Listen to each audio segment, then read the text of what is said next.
भारत और चीन की तनातनी के बीच प्रधानमंत्री नरेंद्र मोदी और राष्ट्रपति शी जिनपिंग की मुलाकात हुई है। पीएम अमेरिका के राष्ट्रपति जो बाइडेन और ब्रिटेन के नए पीएम ऋषि सुनक से मिलकर और बाली में रहने वाले भारतीयों को उन्होंने संबोधित किया। पीएम मोदी सुबह 8:30 बजे इंडोनेशिया के राष्ट्राध्यक्ष और 9 बजे स्पेन के राष्ट्राध्यक्ष के साथ द्विपक्षीय बैठक करेंगे। इसके बाद सिंगापुर, जर्मनी, इटली, ऑस्ट्रेलिया और यूके के राष्ट्राध्यक्षों के साथ पीएम की द्विपक्षीय बैठक होगी।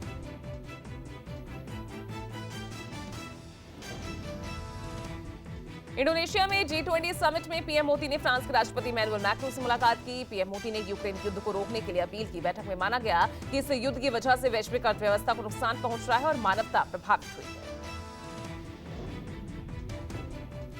G20 शिखर सम्मेलन में दुनिया के दिग्गज नेताओं की सहमति पर एक ड्राफ्ट तैयार किया गया, जिसमें सहमति जताई गई कि इस युग को किसी भी हाल में युद्ध का युग नहीं बनाना है। ड्राफ्ट स्टेटमेंट में पीएम मोदी का स्टेटमेंट शामिल है कि ये समय युद्ध का समय नहीं। 19 नवंबर से पीएम 3 दिवसीय गुजरात दौरे पर रहेंगे। मोदी पूरे गुजरात में 1 दर्जन से ज्यादा बड़ी रैलियों के साथ रोड शो समेत कई अन्य कार्यक्रमों में हिस्सा लेंगे। आज मुख्यमंत्री भूपेंद्र भाई पटेल अपना नामांकन दाखिल करेंगे। उनके साथ गृह मंत्री अमित शाह भी होंगे। वहीं इससे पहले सुबह 11 बजे गृह मंत्री अमित शाह और सीएम भूपेंद्र भाई पटेल घाटलोडिया में केसरिया रैली निकालेंगे। गुजरात चुनाव में बीजेपी की रणनीति हर रोज लगभग 50 प्रमुख नेताओं को प्रचार करने में उतारने की है, जो राज्य के हर कोने में सभाएं, रैली और रोड शो करेंगे। बीजेपी की लोकसभा प्रवास योजना के क्लस्टर प्रभारी की बैठक आज शाम 4 बजे दिल्ली बीजेपी हेडक्वार्टर पर बुलाई गई है। देश भर की 144 सीटें जिस पर बीजेपी कमजोर है, ऐसी सीटों पर जीत हासिल करने के लिए इस टीम की तीसरी अहम बैठक होगी। कांग्रेस ने गुजरात विधानसभा चुनाव के लिए स्टार प्रचारकों की लिस्ट चुनाव आयोग को सौंप दी है। इसमें 40 नेताओं के नाम शामिल हैं, जिनमें खड़गे, सोनिया गांधी, राहुल गांधी, प्रियंका गांधी के अलावा अशोक गहलोत, भूपेश बघेल, सचिन पायलट, कमलनाथ के नाम शामिल हैं। केजरीवाल आज वलसाड में रोड शो करेंगे। वहीं राघव चड्ढा आज अहमदाबाद में पार्टी कार्यालय में प्रेस कॉन्फ्रेंस करेंगे, जबकि सुदान गढ़वी और प्रदेश अध्यक्ष गोपाल इटालिया चुनाव प्रचार में जुटे हुए हैं। राहुल गांधी गुजरात में चुनाव प्रचार करने जाएंगे। 21 और 22 नवंबर को राहुल गांधी गुजरात में चुनाव प्रचार की कमान संभालेंगे। गुजरात में विधानसभा चुनाव के चलते भारत जोड़ो यात्रा में कुछ बदलाव किए गए। रामपुर विधानसभा सीट पर होने वाले उपचुनाव के लिए सपा ने आसिम रजा को अपना उम्मीदवार बनाया है। रामपुर में सपा की बैठक में यह फैसला लिया गया। बीजेपी ने रामपुर विधानसभा सीट पर उपचुनाव के लिए आकाश सक्सेना को उम्मीदवार बनाया है। नामांकन की आखिरी तारीख 18 नवंबर है, जबकि 5 दिसंबर को वोटिंग होगी और 8 दिसंबर को वोटों की गिनती। मुख्यमंत्री ममता बनर्जी आदिवासी बहुल इलाके झाड़ग्राम में रैली करने पहुंची। सीएम ने कहा, राज्यों से जीएसटी लेकर उसका हिस्सा वापस करना केंद्र सरकार नहीं चाहती। अगर केंद्र सरकार राज्यों का बकाया भुगतान नहीं कर सकती तो वो सत्ता छोड़ दे। छत्तीसगढ़ के सीएम भूपेश बघेल ने केंद्र सरकार पर हमला बोला। सीएम भूपेश बघेल ने कहा कि केंद्र ने बिना कारण बताए राज्य का पैसा लौटाने से इनकार कर दिया। आज दोपहर जेएमएम विधायकों की अहम बैठक होगी। वहीं शाम को मुख्यमंत्री आवास पर यूपीए विधायक दल की बैठक होगी। बैठक में ताजा राजनीतिक परिस्थितियों पर चर्चा की जाएगी। मुख्यमंत्री योगी आदित्यनाथ के नेतृत्व में आज लोक भवन में कैबिनेट की अहम मीटिंग होगी और इस 3 नवंबर को कैबिनेट में हुई मीटिंग में 22 अहम फैसले लिए गए थे। दिल्ली के प्रगति मैदान में चल रहे ट्रेड फेयर में आज सीएम योगी शिरकत करेंगे। सीएम योगी ट्रेड फेयर में vocal for local, local to global theme पर आयोजित कार्यक्रम में हिस्सा लेंगे। रक्षा मंत्री राजनाथ सिंह के 3 दिवसीय लखनऊ दौरे का आज तीसरा दिन। रक्षा मंत्री सुबह 11:30 बजे भुवर गांव में स्थानीय लोगों से संवाद करेंगे। 12:30 बजे आलमनगर सैटेलाइट रेलवे स्टेशन में निर्माण कार्यों का निरीक्षण करेंगे और 2:45 बजे वो दिल्ली के लिए रवाना होंगे। एमपी में राष्ट्रपति द्रौपदी मुर्मू आज सुबह 11:30 बजे महिला स्वयं सहायता समूह के सम्मेलन को संबोधित करेंगी। 1:45 बजे राष्ट्रपति भोपाल से दिल्ली के लिए रवाना होंगी। मनी लॉन्ड्रिंग केस में एक्ट्रेस जैकलिन फर्नांडिस को दिल्ली की पटियाला हाउस कोर्ट से बड़ी राहत मिली। कोर्ट ने उन्हें 2 लाख के बॉन्ड और बिना इजाजत देश से बाहर न जाने की शर्त पर जमानत दे दी है। दिल्ली की विशेष अदालत आज आबकारी नीति घोटाला मामले में आरोपी व्यवसायी दिनेश अरोड़ा की सरकारी गवाह बनने की अनुमति वाली याचिका पर सुनवाई करेगी, जिसके बाद कोर्ट अपना फैसला सुना सकती है। दिल्ली पुलिस के पूर्व कमिश्नर राकेश अस्थाना की नियुक्ति को चुनौती देने वाली याचिका पर सुप्रीम कोर्ट आज सुनवाई करेगा। अस्थाना की दिल्ली पुलिस आयुक्त के रूप में नियुक्ति को एक गैर सरकारी संगठन ने चुनौती दी है। आवारा डॉग्स को लेकर बॉम्बे हाईकोर्ट के फैसले के खिलाफ याचिका पर सुप्रीम कोर्ट आज करेगा सुनवाई। हाईकोर्ट ने कहा था, अगर कोई व्यक्ति आवारा डॉग्स को खिलाने में रुचि रखता है तो वो पहले उसे गोद लेगा और उसे नगर निगम के अधिकारियों के साथ पंजीकृत करेगा और फिर अपना प्यार बरसाएगा। जम्मू कश्मीर परिसीमन को लेकर दायर याचिका पर आज सुप्रीम कोर्ट में सुनवाई होगी। सुप्रीम कोर्ट के नोटिस का जवाब देते हुए केंद्र सरकार और ईसी ने कहा कि चुनाव के लिए परिसीमन आयोग की रिपोर्ट को नहीं भी चुनौती दी जा सकती। उम्मीदवारों को एक से ज्यादा सीटों पर चुनाव लड़ने से रोकने वाली मांग वाली याचिका पर आज सुप्रीम कोर्ट में सुनवाई होगी। सीएम नीतीश कुमार आज पटना के गांधी मैदान में 10,459 पुलिसकर्मियों को नियुक्ति पत्र सौंपेंगे। इस कार्यक्रम में सीएम के साथ उप मुख्यमंत्री तेजस्वी यादव भी मौजूद रहेंगे। पंजाब के किसान आज पूरे प्रदेश में कई जगहों पर चक्का जाम करेंगे। मांगे न माने जाने के विरोध में किसानों ने सरकार के खिलाफ मोर्चा खोल दिया है। भारतीय reserve bank governor Shaktikanta Das आज सार्वजनिक क्षेत्र के बैंकों के अधिकारियों के साथ बैठक करेंगे। इस बैठक में डिजिटल बैंकिंग यूनिट के कामकाज की समीक्षा की जाएगी। तृणमूल कांग्रेस छात्र परिषद टीएमपीसी के गेट वेल सून अभियान पर सवाल उठाते हुए कलकत्ता हाई कोर्ट में मामला दायर किया गया, जिसकी सुनवाई आज होगी। भारत और अमेरिका सालाना युद्धाभ्यास आज से शुरू हो रहा है। एलएसी से 100 किलोमीटर की दूरी पर औली में अमेरिकी और भारतीय सेना की साझा ट्रेनिंग होगी।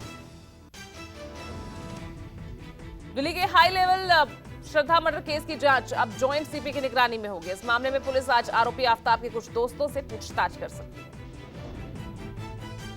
श्रद्धा वालकर की हत्या को लेकर महाराष्ट्र में सियासत तेज हो गई है। आज वीएचपी और दुर्गा वाहिनी दादर में लव जिहाद के खिलाफ जन आक्रोश आंदोलन करेगी। महाराष्ट्र के औरंगाबाद में छेड़छाड़ से घबराकर एक छात्रा ने चलते हुए ऑटो से छलांग लगा दी, जिससे लड़की के सिर पर चोट आई है। पुलिस ने ऑटो रिक्शा चालक को गिरफ्तार कर लिया। मध्य प्रदेश के रतलाम जिले में महू नीमच हाईवे पर सड़क किनारे काम कर रहे मजदूरों को एक कार ने रौंद डाला। इस हादसे में अभी तक 4 लोगों की मौत हो चुकी है।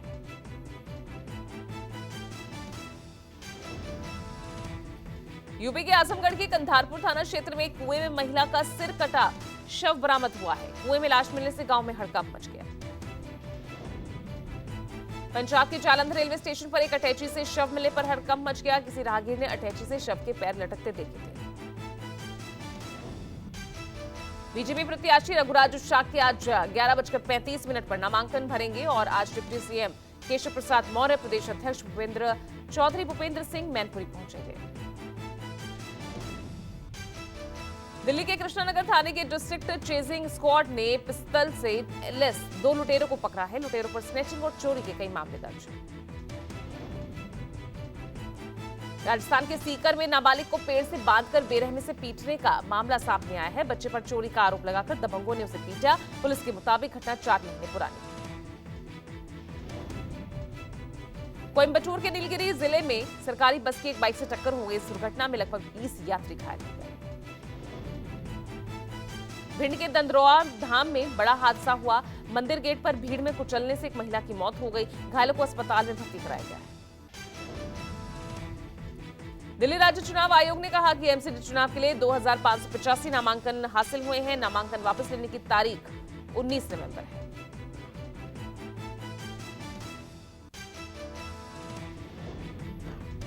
भारत निर्वाचन आयोग ने चिराग पासवान और पशुपति कुमार पारस को पत्र लिखकर सूचित किया कि लोक जनशक्ति पार्टी के चुनाव चिन्ह के विवाद पर 29 नवंबर को दोपहर 3 बजे व्यक्तिगत सुनवाई निर्धारित की गई है। बॉर्डर पर बीएसएफ की बमियाल पोस्ट के पास पाकिस्तान की तरफ एक ड्रोन देखा गया, जिस पर जवानों ने फायरिंग की। ड्रोन वापस पाकिस्तान की तरफ लौट गया। इलाके में सर्च ऑपरेशन चलाया गया। उत्तराखंड के मुख्यमंत्री पुष्कर सिंह धामी के आदि गौरव महोत्सव कार्यक्रम के दौरान कलाकारों के साथ नृत्य किया। कार्यक्रम जनजातीय शोध संस्थान उत्तराखंड ने आयोजित किया था। राहुल गांधी ने एक जनसभा को संबोधित करते हुए कहा, बीजेपी आरएसएस के लोगों ने हिंदुस्तान में जो नफरत, हिंसा और डर फैला रखा है, उसके खिलाफ आवाज उठाना, उसके खिलाफ खड़ा होना यात्रा का लक्ष्य है।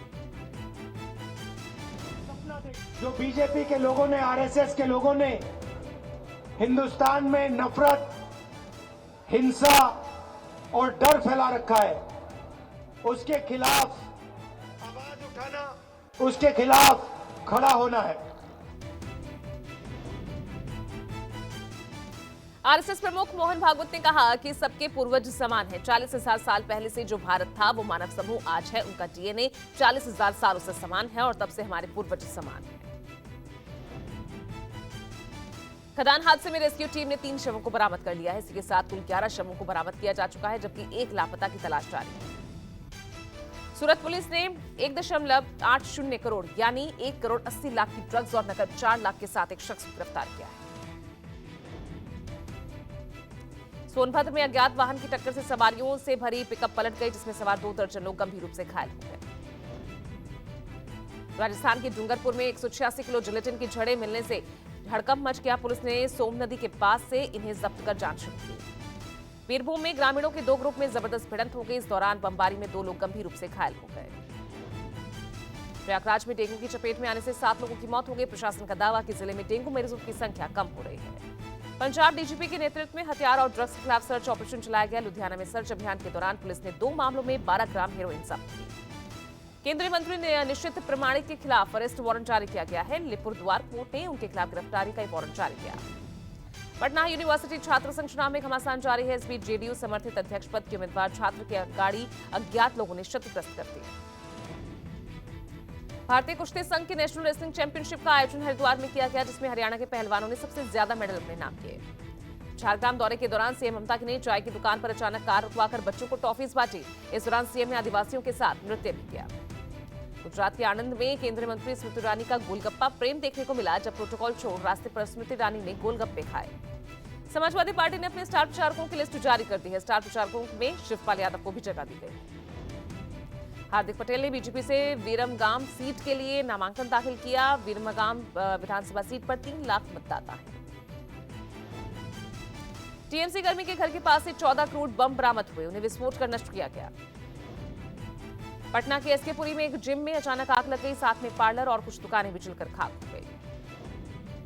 रेवाड़ी में राष्ट्रीय राजमार्ग 48 को जाने वाली सड़क पर एक ट्रक में अचानक आग लग गई। किसी तरह ड्राइवर ने ट्रक से कूदकर अपनी जान बचाई। जम्मू कश्मीर के प्रसिद्ध पर्यटक स्थल नथा टॉप और पटनी टॉप के इलाकों में सीजन की पहली बर्फबारी हुई। देश के अलग अलग हिस्सों से भारी संख्या में पर्यटक पहुंच रहे हैं। लखनऊ में पुरानी पेंशन की बहाली की मांग को लेकर प्राथमिक शिक्षक संघ ने धरना दिया। प्रदर्शनकारियों ने प्रधानमंत्री, मुख्यमंत्री को ज्ञापन सौंपा। शिमला के गेटी थिएटर में कैदियों की बनाई गई वस्तुओं की प्रदर्शनी लगाई गई। हिमाचल प्रदेश की 14 जेलों में 2500 के करीब कैदी इस तरह के रोजगार से जुड़े हैं। यूक्रेन पर हुए रूसी हमले में रूस की 2 मिसाइलें नाटो देश पोलैंड में गिरने से 2 लोगों की मौत हो गई। देर रात पोलैंड विदेश मंत्रालय ने इस रिपोर्ट की पुष्टि की। खेरसाओं से बाहर निकलने के बाद रूस ने यूक्रेन की राजधानी कीव पर हमले तेज कर दिए। रूसी सेना की ओर से कीव पर 2 खतरनाक मिसाइलें दागी गई। नासा ने चंद्रमा पर आर्टेमिस 1 मिशन को आज तड़के 2 बजे सफलतापूर्वक लॉन्च किया। ये एक मानव रहित मिशन है। बद्रीनाथ धाम में बर्फबारी का सिलसिला जारी, चारों तरफ बर्फ की मोटी परत जमी। बद्रीनाथ धाम के कपाट 19 नवंबर को शीतकाल के लिए विधि विधान से बंद किए जाएंगे। आज से बद्रीनाथ धाम के बंद होने की प्रक्रिया शुरू हो रही है। जम्मू में हुई बर्फबारी के चलते सड़कों पर जमी बर्फ, मुगल रोड को खोलने के लिए बर्फ हटाने का काम जारी है। हिमाचल प्रदेश में सोमवार को एक बार फिर मौसम ने करवट ली। शिमला, मंडी, कुल्लू, चंबा, लाहौल स्पीति में बर्फबारी और बारिश हुई। अमेरिकी विमान में फ्लाइट अटेंडेंट और महिला यात्री के बीच विवाद हुआ। विवाद बढ़ने से फ्लाइट अटेंडेंट की तबियत बिगड़ी। अमेरिका में यूनिवर्सिटी ऑफ वर्जीनिया में चली ताबड़तोड़ गोलियां, हमले में 3 लोगों की मौत, 2 घायल। कंबोडिया के पीएम हुन सेन हुए कोरोना संक्रमित। G20 की अपनी सभी बैठकें रद्द कर लौटे देश। रूस यूक्रेन युद्ध के बीच यूएनसीजी में रखा गया प्रस्ताव, यूक्रेन में हुए नुकसान के लिए रूस से मुआवजा। यूक्रेन के राष्ट्रपति व्लादिमीर जेलेंस्की ने रूस से मुक्त हुए खारसेन शहर का दौरा किया। खेरसों के दौरे से जेलेंस्की ने कहा, अंत की शुरुआत। अफगानिस्तान में तालिबान के सर्वोच्च नेता मौलवी हिब्दुल्लाह ने इस्लामी कानून को पूरी तरह से लागू करने का आदेश दिया। पेंशन धारकों के लिए स्टेट बैंक ऑफ इंडिया ने नई वीडियो लाइफ सर्टिफिकेट सेवा शुरू की। वीडियो कॉल के माध्यम से पेंशन धारक जीवन प्रमाण जमा करवा सकते हैं। रिजर्व बैंक ने नियमों के उल्लंघन के चलते देश के 9 बैंकों पर जुर्माना लगाया। 9 सहकारी बैंकों पर करीब 12 लाख का जुर्माना लगा। पेट्रोलियम और प्राकृतिक गैस मंत्री हरदीप सिंह पुरी ने कहा, पेट्रोल डीजल को जीएसटी के दायरे में लाने के लिए केंद्र सरकार तैयार। वाणिज्य और उद्योग मंत्रालय ने थोक महंगाई दर पर आंकड़े जारी किया। अक्टूबर महीने में थोक महंगाई दर में 2.31% की गिरावट। साउथ एक्टर महेश बाबू के पिता कृष्णा का हार्ट अटैक से निधन हुआ।